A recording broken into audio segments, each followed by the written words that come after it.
Now, it's the time for you to begin investing.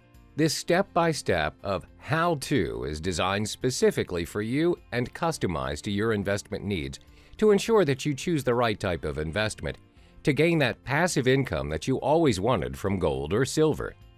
There are 4 easy steps for you to begin your precious metals investment. That's right, only 4. Let's get started.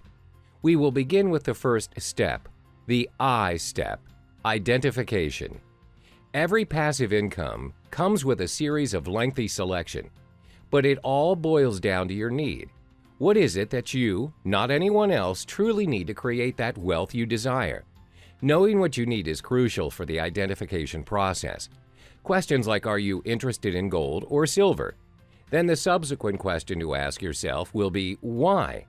The answers lie with the requirements of your preferred type of investment. To understand your need, we will need to recap on what we've learned in the previous modules on gold and silver investment. This table summarizes the main aspects of both gold and silver investment that we've covered. For gold, it is renowned for its ability against inflation.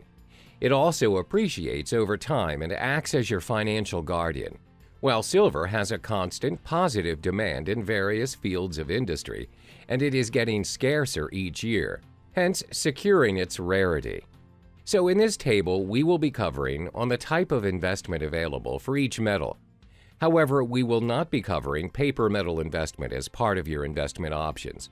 So physical metal investments are investments whereby investors are in possession of the physical metals, coins, and bars.